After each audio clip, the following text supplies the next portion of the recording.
तो hello everyone. आप सभी का स्वागत है भाई। तो इस वीडियो में चलिए बात करते हैं कैनरा बैंक अप्रेंटिसशिप के बारे में। ठीक है। सो इसमें हम आप सभी के सारे डाउट्स क्लियर करेंगे। अब बताएंगे कि इस जॉब को ज्वाइन करने के बेनिफिट क्या हैं एंड क्या प्रोज एंड कॉन्स हैं इसके। ठीक है। किस व्यक्ति को ज्वाइन करनी चाहिए एंड किसको नहीं करनी चाहिए, all about this. Okay. So let's start. So इससे पहले भी मैं आपको पुरानी वीडियोस के बारे में बता देता हूँ। अगर आपका डीवी है अभी रिसेंटली 29, 30 या 31 जनवरी को, और अगर आपको डिटेल चाहिए कि क्या क्या होता है डीवी वाले दिन, सो आप वो उन वीडियोस को अगर देख सकते हैं, डिस्क्रिप्शन में उनकी लिंक है। ठीक है। तो चलिए स्टार्ट करते हैं। सो पहले एक बार देख लेते हैं कि है क्या। सो ये 1 ईयर की ट्रेनिंग होती है एक तरीके से, कोई पर जॉब नहीं कह सकते इसको। ठीक है।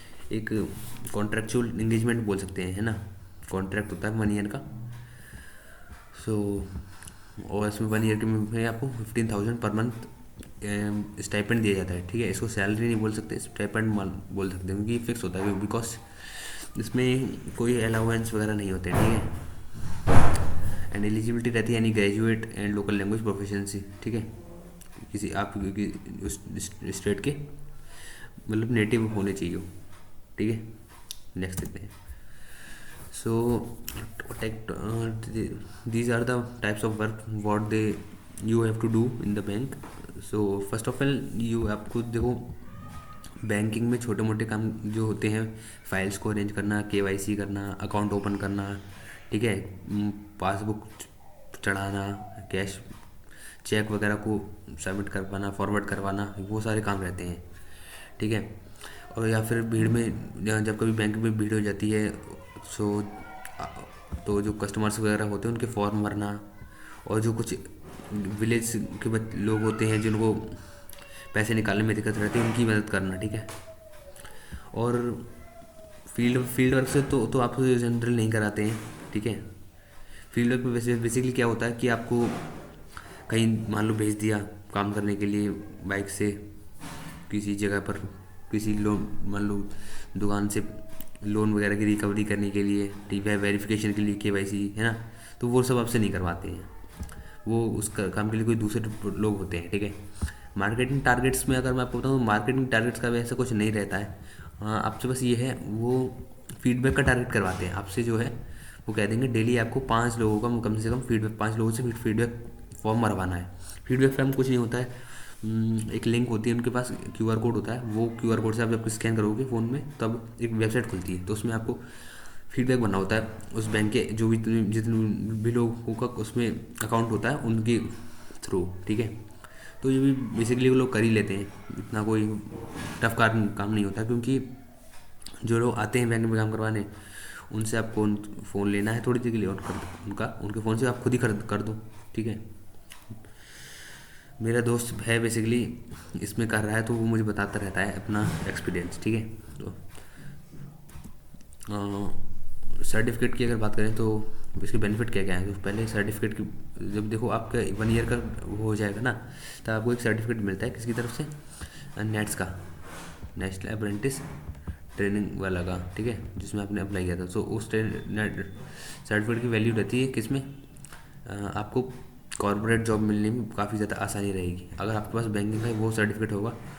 तो मान लो अगर आप कभी प्राइवेट में जॉब करने के लिए ढूंढने के लिए जाते हो और आप वो सर्टिफिकेट दिखा दो, तो वो आपको प्रेफरेंस देंगे भाई, प्राइवेट कंपनी वाले। और जैसे प्राइवेट बैंक हैं, HDFC, ICICI, ये लोग उन लोगों को ज़्यादा जल्दी रख लेते हैं, है ना।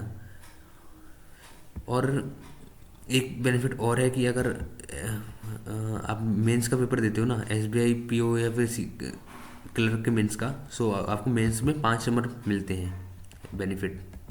ये SBI की उसमें है, कैनरा बैंक का मुझे एग्जैक्टली पता नहीं है इसमें है कि नहीं, SBI का मुझे पता है। ठीक है। 5 नंबर उसमें मेंस में मिलते हैं। कैनरा का भी ऐसा ही कुछ होगा, उसका जो नोटिफिकेशन है उसमें देखना पड़ेगा। मैं आपको टेलीग्राम पे देख के उसको बता दूंगा। ठीक है। तो आप टेलीग्राम के ग्रुप पे ज्वाइन कर लीजिए, डिस्क्रिप्शन में उसका लिंक है, वहाँ से आपको अपडेट्स मिलती रहेंगी। ठीक है। और एक तो सर्टिफिकेट की वैल्यू हो गई, है ना, कि इससे आपको जॉब मिलने वाला नहीं हुई। दूसरी है आपका फाइनेंशियल सपोर्ट। फाइनेंशियल सपोर्ट यार काफ़ी ज़रूरी है। अगर आप मान लो कोई बहुत ही ज़्यादा रिच बैकग्राउंड से नहीं आते हो, एक मिडिल क्लास फैमिली से हो भाई, तो आप, और अगर आप घर में इकलौते बड़े हो, है ना, तो आपको अगर अपने ही डिस्ट्रिक्ट में जॉब चाहिए तो आपके लिए बेहतर रहेगी जॉब। आपको इसमें 15,000 स्टेपेंड आपको घर के पास ही मिल जाएगा। अगर आपको अपने घर के पास भी ब्रांच मिल जाती है ना, तो भाई बहुत ही बढ़िया रहता है, क्योंकि आपका पूरा पैसा बचता है। आपको ना कहीं किराए पे कमरा लेने की ज़रूरत है, ना कहीं खाने पीने के लिए, है ना, कुछ इधर उधर होटल पे देने की ज़रूरत है। आपको पूरा पैसा बचता है, ठीक है। तो ये आपकी काफ़ी मदद करता है ना। अगर आप मान लो कोई कॉम्पिटिटिव एग्ज़ाम की प्रिपरेशन कर रहे हो, तो आपको अपने एग्ज़ाम फॉर्म भरने की फ़ीस वगैरह, है ना, और आने जाने का जो ट्रांसपोर्टेशन कॉस्ट होती है वो सब आपकी निकल आएगी। आपको घर से वालों से मांगने की ज़रूरत नहीं पड़ेगी। ये तो इसकी काफ़ी अच्छी बात है, ठीक है। बट अगर आप मान लो अच्छे हो, फैमिली से हो, तो आपको इसकी ज़रूरत नहीं भी पड़ सकती है भाई, ठीक है। तो ये अपने अपने आप पे डिपेंड करता है। नेक्स्ट देखते हैं क्या बेनिफिट रहते हैं। तो प्रैक्टिकल बैंकिंग एक्सपीरियंस देखो, अगर आप बैंक की एग्ज़ाम करते हो, प्रिपरेशन करते हो, बेसिकली SBI हो या IBPS, IDBI, LIC वगैरह, तो ये आपको बहुत ही ज़्यादा बेनिफिट मिलेगा आपकी जॉब के बाद। अभी तो नहीं मिलेगा, मान लो जब आप कभी लग जाते हो परमानेंट में, तब आपको उसका इंटर्नशिप का फ़ायदा मिलेगा, क्योंकि आपको सब कुछ पहले से ही पता होगा बैंक के बारे में। आपको कुछ नया नहीं सीखना पड़ेगा, आपको ट्रेनिंग में भी आसानी होगी, ठीक है। आपको रियल एक्सपोजर मिलेगा वहाँ पर। आप जब आप बैंक में आओगे तो आपको PO और क्लर्क मिलेंगे, तो आप उनसे भी गाइडेंस ले सकते हो कि भाई एग्ज़ाम में क्या क्या, मतलब कैसे एग्ज़ाम को निकालें, एंड वो जो टेक्निक्स होती है वो आप उनसे पूछ सकते हो एज ए आपको, है ना। और understanding how policies are implemented at branch level, ठीक है। आपको ब्रांच लेवल की में सारी पॉलिसीज़ वगैरह के बारे में पता चल जाएगा कितनी, और जितनी भी बैंक की टर्म्स होती हैं, रेपो रेट, रिवर्स रेपो, है ना, चेक चेक जो बाउंस हो जाता है, वो सारी टर्म्स आपको पता चल जाएंगी, जो कि आपके एग्ज़ाम में भी काफ़ी बेनिफिशियल रहती है। क्योंकि बैंकिंग के एग्ज़ाम में देखो फाइनेंशियल अवेयरनेस आती है, तो उसमें वो चीज़ आपके काम आएंगी, ठीक है। ऑल्सो जब आप बैंक में काम करोगे तो यार इसकी स्किल डेवलपमेंट होगी, ऑब्वियस सी बात है। आप जब डेली जो है 20-30 लोगों से मिलोगे, तो आपकी कम्युनिकेशन स्किल इम्प्रूव होगी। आप घर में जैसा बोलते हो वैसा तो बैंक में नहीं बोलोगे, तो ऑब्वियस सी बात है, ठीक है। तो बैंक में आपको एकदम सीरियसली होकर इंग्लिश में भी बात करनी पड़ती है, तो इसमें कम्युनिकेशन स्किल्स ऑब्वियसली इम्प्रूव होती हैं। कस्टमर हैंडलिंग स्किल्स इम्प्रूव होती हैं।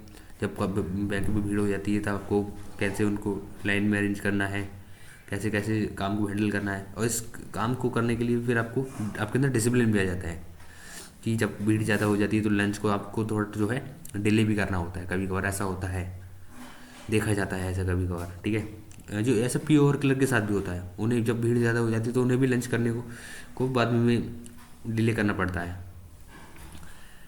टाइम मैनेजमेंट करना आ जाएगा आपको, ठीक है। जब आपके अंदर डिसिप्लिन आ जाएगा, डिसिप्लिन का बेनिफिट एक और भी है, जब आप ये आपकी स्टडी में भी फ़ायदा देगा, है ना। कि अभी आप मान लो घर पे बैठे बैठे रहते हो पूरे दिन, अगर आप प्रिपरेशन कर रहे हो किसी एग्ज़ाम की, तो आपकी में मान लो लाइफ डिसिप्लिन नहीं है, आप कभी कभी मन करता है पढ़ाई करने का, कभी नहीं करता है।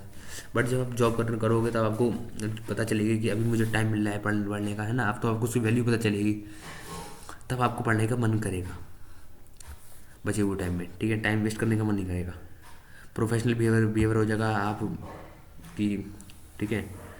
आपका जो ड्रेसिंग सेंस अच्छा हो जाएगा, और कॉन्फिडेंस तो आ ही जाएगा, ऑब्वियस सी बात। जब आप अपने से काफ़ी बड़े लोगों के साथ वर्क करोगे तो आपका भी बिहेवियर उनके जैसा हो जाएगा, ठीक है। तो ये काफ़ी ज़्यादा बेनिफिशियल है आपकी। जब आप कभी कभी जॉब करने जाओगे प्राइवेट, तो आपके लिए बहुत ही मदद करेंगे ये, ठीक है। और बेनिफिट क्या है इसके, इंटरव्यू एडवांटेज, हाँ यस। इंटरव्यू एडवांटेज ये है कि जब आप मान लो SBI PO वगैरह में इंटरव्यू होता है, ठीक है। जब उस इंटरव्यू में आपसे वो बैंकिंग के टर्म्स के रिलेटेड क्वेश्चंस पूछते हैं, सो आपको वो वैसे पता होंगे, थोड़े से आपके और पढ़ने होंगे, तो वो तो आपके कवर हो ही जाएंगे, ठीक है। उसमें कोई दिक्कत नहीं रहेगी। और जब उन लोगों को पता चलेगा कि आपके पास अप्रेंटिसशिप का सर्टिफिकेट है, तो आपसे की पर्सनैलिटी से थोड़ा जो है खुश होंगे, ठीक है। They understand branch level problems, yes. है ना, they can give real examples instead of theoretical answers. Yes, in the interview you can give real life examples because you have can see, you have seen all the problems that arises in bank about what है ना, like server problem or any unexpected error। Interviews value relevant experience, ठीक है, interview में आपको फ़ायदा मिलेगा obvious ही बात है। और प्रैक्टिकल बैंकिंग एक्सपीरियंस, आपका खुद का बैंकिंग एक्सपीरियंस बढ़ेगा। ठीक है, नेक्स्ट देखते हैं। अब से कुछ देखो डिसएडवांटेज भी, जैसे कि अभी तक हमने एडवांटेज के बारे में बात करी, अब कुछ डिसएडवांटेज भी हैं कि हर चीज़ की एडवांटेज डिसएडवांटेज होती हैं, है ना। तो काफ़ी लोग पूछ भी रहे थे इसके कुछ तो देखते हैं कि करके। तो इसमें नो जॉब गारंटी पहला है कि दिस इज़ द, ठीक है, after 365 days you are release there is 0% assurance of being absorb as a clerk और पीओ। देखो आपके नोटिफिकेशन में साफ साफ लिखा है कि ऐसा मत समझना कि ये आपको अप्रेंटिस के बाद बैंक रेगुलर परमानेंट जॉब देने की कुछ भी वो है एक्सपेक्टेशन, ठीक है। वैसे उसमें लिखा है कि ऐसा कुछ नहीं है, ठीक है। सो जब आपका टाइम पीरियड ओवर हो जाएगा तब आपको एक नोटिस दे दिया जाएगा, एक सर्टिफिकेट दे दिया जाएगा, है ना, और आपकी जो है विदाई कर दी जाएगी, पहली बात।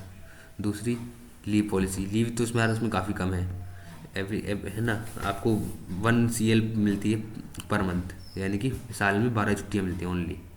और 12 छुट्टी के बाद इसमें ये रहता है, अगर आपको कब मान लो कभी एक्स्ट्रा चाहिए, जैसे कि आपका कभी एग्ज़ाम है और या फिर आप कभी शादी वगैरह में चले गए किसी की, तब आप जो छुट्टी लोगे इन 12 छुट्टियों के अलावा, तब उसका आपका पैसा कटता है, ठीक है। जैसे कि आपका 500 रुपये महीने का दिन का हुआ तो 500 रुपये कट जाते हैं आपके। ये चीज़ काफ़ी ख़राब लगी मुझे, ठीक है। और आपको नो मेडिकल और privilege living life permanent staff, ठीक है, ऐसा कुछ नहीं मिलता है। एक तो ये जिसकी मुझे ख़राब चीज़ लगी सबसे, लीव पॉलिसी। 12 छुट्टियाँ तो आराम से ख़त्म हो जाती हैं एग्ज़ाम वगैरह देने में, ठीक है। दूसरे बाकी के डिसएडवांटेज देखते हैं, क्या है, the time trap. Yes, bank की टाइमिंग आपकी जॉब की रहेगी अगर 10 से 5 रहेगी, ठीक है, अगर आपको अपनी ही डिस्ट्रिक्ट में मिल जाती है तब। बट अगर आपको कोई दूसरे डिस्ट्रिक्ट में मिलती है तब आपकी रहेगी 10 से 4, ठीक है, क्योंकि वो 1 घंटा पहले छोड़ देते हैं, उन्हें नहीं पता है कि बच्चे को जाने में भी टाइम लगेगा। सो जब कभी मान लो हैवी लोड होता है या फिर मंथ का लास्ट डे होता है जिसमें ऑडिट वगैरह चलता है, तब आप उससे ज़्यादा काम करा सकते हैं, 5 से 6.5 भी हो सकता है ना।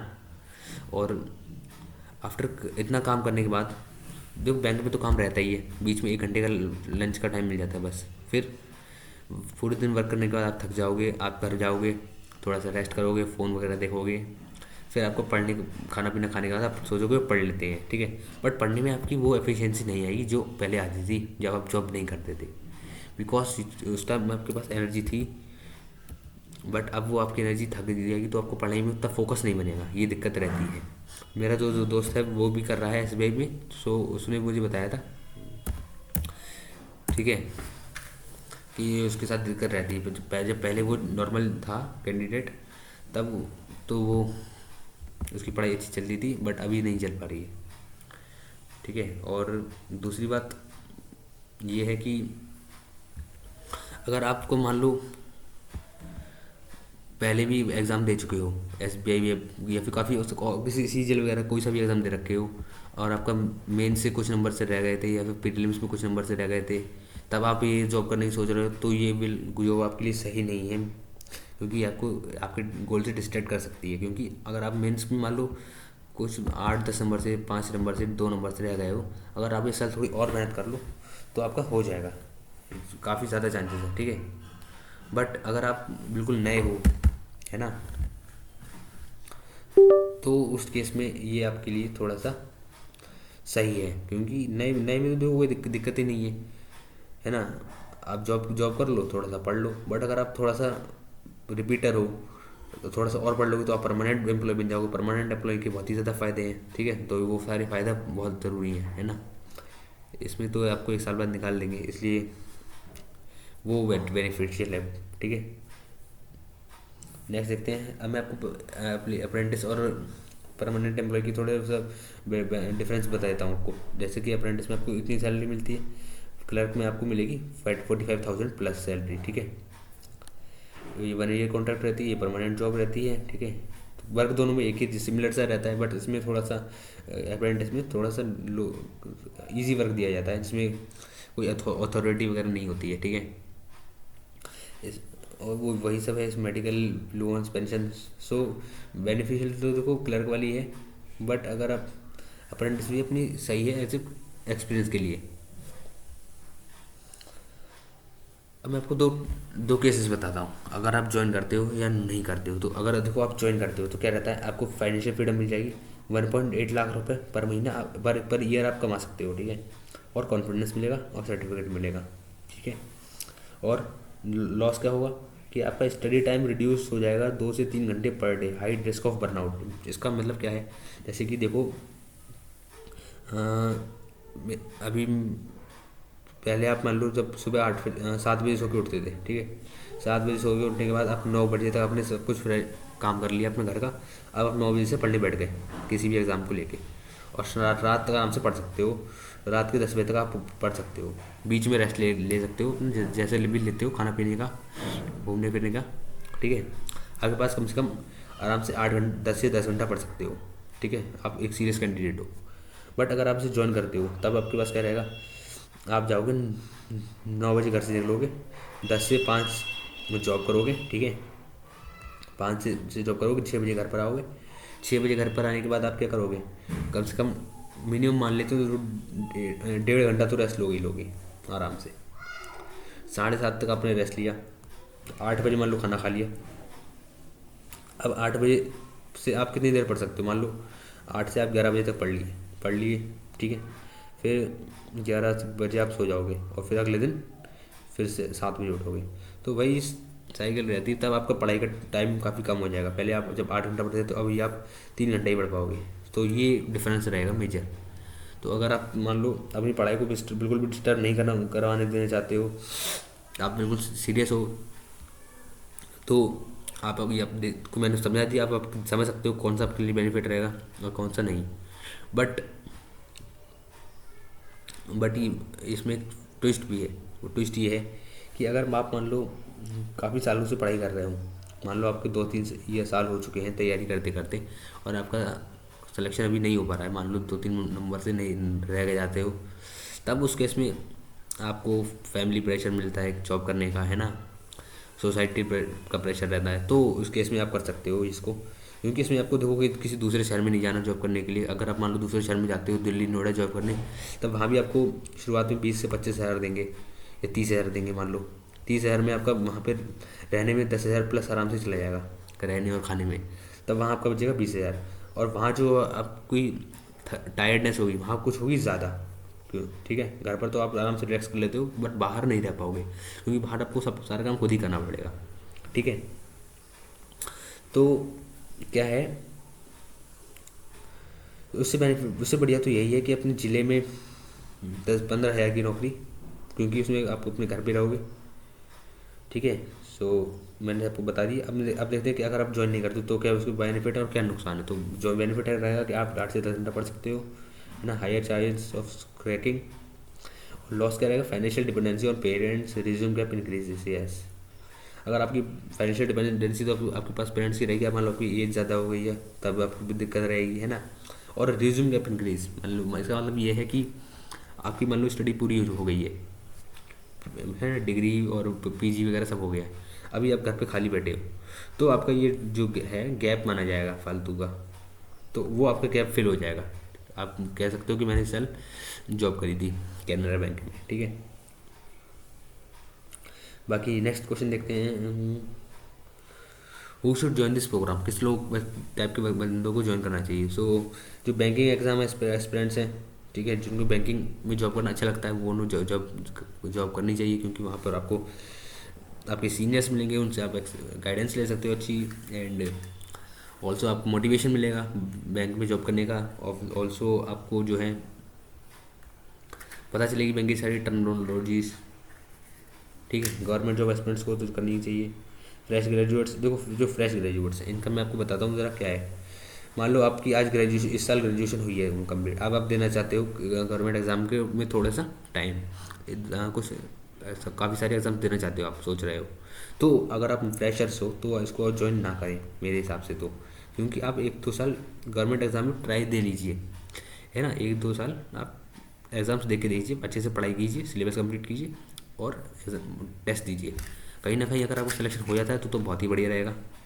ठीक है, अगर नहीं हो पाता है, मान लो 1-2 साल करने के बाद नहीं हो पाता है, तब आप इसको ट्राई कर सकते हैं, क्योंकि तब अप्रेंटिस की एक वैकेंसी देखो तब भी आएगी। अप्रेंटिस खत्म तो होनी नहीं है, गवर्नमेंट अब धीरे धीरे परमानेंट को ख़त्म करके हर जगह अप्रेंटिस ही ला रही है, चाहे वो रेलवे ले लो, चाहे वो बैंक ले लो, चाहे वो आप इंश्योरेंस कंपनी ले लो, LIC वगैरह सब में ऐसा ही हो रहा है। ठीक है, तो अप्रेंटिस की उस टाइम आप भर देना फॉर्म, क्योंकि अप्रेंटिस में क्या है, एक बार में एक ही बैंक की कर सकते हो आप। जैसे कि अगर आपने अभी जो है कैनरा बैंक की अप्रेंटिस कर ली, तो अगले साल अगर SBI बैंक की आई तो आप उसको नहीं कर सकते। ठीक है, इनएलिजिबल। सिमिलरली अगर कोई पहले से किसी बैंक की कर चुका है, मान लो पहले से आपने पंजाब नेशनल बैंक की अप्रेंटिस कर रखी हो, अब आप इस बार कैनरा बैंक की कर रहे हो, तो आपके नेट्स पोर्टल पे ऑलरेडी लिख के आएगा कि आप पहले से 1 साल कर चुके हो, तो वो आपको रिजेक्ट कर देंगे DV के टाइम पे। ये चीज़ रहती है। ठीक है, तो ये बच्चों को काफ़ी बड़ा कन्फ्यूजन था, तो ये मैंने आपको दूर कर दिया। ऑल्सो क्या students looking to strengthen interviews, जिनका इंटरव्यू में अपना पर्सनैलिटी वगैरह बोलना, ज़्यादा बोलना, एक्सट्रोवर्ट टाइप का बनना है आपको, तब आपके लिए सही रहेगी बिल्कुल, है ना। एंड सो उसके ज्वाइन करने की मैंने आपको बता दिए फ़ायदे। इंटरव्यू, पहले तो इंटरव्यू वाला बता दिया। ठीक है, ये आपको NEFT, अब मैं आपको महंगे एक्सपीरियंस बता रहा हूँ। मेरा एक दोस्त का मतलब दूसरा दोस्त है ना, तो वो करता है बैंक ऑफ बड़ौदा में अप्रेंटिसशिप। ठीक है, तो वो जो है कुछ ज़्यादा ही काम करने को लेके इंथुसियास्ट है। वो जो अब NEFT भी कर लेता है, RTGS भी कर लेता है, चेक टर्मिनेशन ये सब कर लेता है, बट मैं आपको गाइडेंस देना चाहता हूँ, आपको ये सब नहीं करना है। अगर आपको अपना पढ़ाई मैनेज करना है ना, तो बैंक में आपको सबसे ज़्यादा कम से कम काम से काम करने की कोशिश करनी है। ये नहीं कि उसका मतलब ये नहीं कि आपको जो काम बताया जाए वो भी ना करो, है ना, उसे भी टालो, वो नहीं। आपको जितना काम बताया जाए उतना तो करना ही है, बट एक्स्ट्रा काम नहीं करना है बिल्कुल भी। एक्स्ट्रा काम उसमें आपके नोटिफिकेशन में भी लिखा है कि बैंक आपसे 4 बजे के बाद 5 बजे के बाद काम नहीं रोक नहीं सकता किसी भी हाल में। भले से PO और क्लर्क रोकेंगे क्योंकि वो परमानेंट है, बट आपको नहीं रोकना, आपको तुरंत आ जाना है। आप उनसे कोई भी बहाना बना दीजिए कि मुझे घर पे आकर पढ़ना है, कोचिंग है, ऐसा कुछ भी, आप आ जाइए। ठीक है, और दूसरी बात, आपको फालतू का काम नहीं लेना है, आपको जितना कम है उतना करना है। ठीक है, क्योंकि आपको अपने टाइम बचाना है ना, इसलिए। ओके, सो नेक्स्ट देखते हैं। सो द फाइनल वर्डिक्ट यही है कि join only if you desperately need the financial support. अगर आपके घर में आप मान लो इकलौते बड़े भाई हो या बड़ी बहन हो, है ना, तो और आपको पैसों की ज़रूरत है आपके फाइनेंशियल सपोर्ट की, तो आप इस जॉब को कर लीजिए। ठीक है, या फिर आपके कैरियर गैप में 2 साल का गैप हो गया है तो आप इसको कर लीजिए। या बट अगर आप फ्रेशर हो, है ना, नहीं, आपकी एज भी अभी जो है 18-19 है, 20 है, तो आप इसको मत कीजिए। ठीक है, परमानेंट वाली कर सकते हो आप। ठीक है, सो ये थे मेरे सारे डाउट्स जो मैं आपको बता दिए। अच्छा, और हाँ, एक कमेंट अभी बच्चे का और आया था, उसे वो पूछ रहा था about medical and character certificate. So medical and character certificate आपको चाहिए होता है DV के वक्त, जब वो DV के वक्त नहीं, ज्वाइनिंग के वक्त, जब आप ज्वाइनिंग करते हो तब वो आपसे कहते हैं एटलीस्ट 2 बंदों से कैरेक्टर सर्टिफिकेट लाओ। अब 2 बंदे आपके कोई से भी हो सकते हैं। अगर आप गांव में रहते हो तो आपका ग्राम प्रधान हो सकता है, बट अगर आप शहर में रहते हो तो आपको कोई भी गैजेटेड ऑफिसर कोई हर कोई होता है, जैसे कि स्कूल का प्रिंसिपल, किसी सरकारी अस्पताल का डॉक्टर, है ना, कोई आपका वार्ड मेंबर, कोई आपका विधायक, सांसद, है ना, कोई स्कूल का टीचर, सरकारी स्कूल या प्राइवेट, दोनों चलेंगे।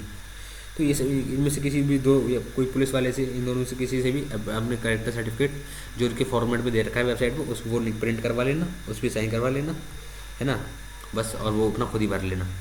ये तो हो गया करेक्टर सर्टिफिकेट। और मेडिकल सर्टिफिकेट का ये जो है ये बताएंगे कहाँ से होगा, ये आपको जब ज्वाइनिंग पे वक्त जाओगे तो भी बताएंगे कौन से अस्पताल से जाके करवाना है। उसी हॉस्पिटल में जाकर आपको डॉक्टर से मिलकर करवा लेना है। वो डॉक्टर काफ़ी लोगों का पहले से ही कर चुका होगा, तो आपको कोई टेंशन लेने वाली बात नहीं है। ठीक है। और मेडिकल में कुछ बहुत ज़्यादा चीज़ें चेक नहीं करेंगे, आपकी आई साइट वगैरह, एक्सरे लेंगे एक, और कान की सुनने की क्षमता वगैरह चेक करेंगे। आपकी जॉइंटेड लाइफ वगैरह कुछ नहीं चेक करेंगे, क्योंकि ये आपकी कोई पुलिस की जॉब नहीं है कि आपसे तो दौड़ भाग करवाएं, है ना। आई साइट तो चेक होती है, और बस छोटी मोटी चीज़ जो होंगी, ब्लड टेस्ट नहीं होता भाई। सो ये था आपका, मैंने पूरे सब डाउट क्लियर कर दिया। अगर आपको यार वीडियो अच्छी लगी हो तो लाइक कीजिए, एंड चैनल को सब्सक्राइब कर दीजिए। यार मैं आपके लिए इतनी सारी वीडियोस बना चुका हूँ, है ना। बट इतनी सारी वीडियोस देखने के बाद भी अभी तक सिर्फ 2 बच्चों ने ही सब्सक्राइब किया है यार, ये काफ़ी शर्म वाली बात है भाई, है ना। बताने में भी शर्म आ रही है। तो भाई सब्सक्राइब कर दीजिए चैनल को। एंड ऑल्सो अगर आपका कोई डाउट हो तो आप कमेंट में पूछ सकते हैं, है ना। और इसीलिए आपके डाउट्स को क्लियर करने के लिए मैंने जस्ट कल ही एक टेलीग्राम ग्रुप बनाया है, तो आप उस ग्रुप पर ज्वाइन कर लीजिए। उसमें आपके जैसे ही और भी बच्चे हैं अप्रेंटिस वाले, तो आप आपस में भी डाउट एक दूसरे से कंफर्म कर सकते हैं। उसमें आपको आपके एरिया के भी बच्चे मिल सकते हैं, तो आप जाकर फिजिकली भी उनसे मिल सकते हैं अगर आपके आसपास का कोई बंदा हो। तो ज़्यादा से ज़्यादा लोग उसमें जुड़ जाइए, आपकी भी फ़ायदे की चीज़ है। और ठीक है, ठीक है भाई। तो आज के लिए इतना ही रखते हैं। अगर आपको कभी भी कोई डाउट हो तो आप कमेंट में पूछ सकते हैं।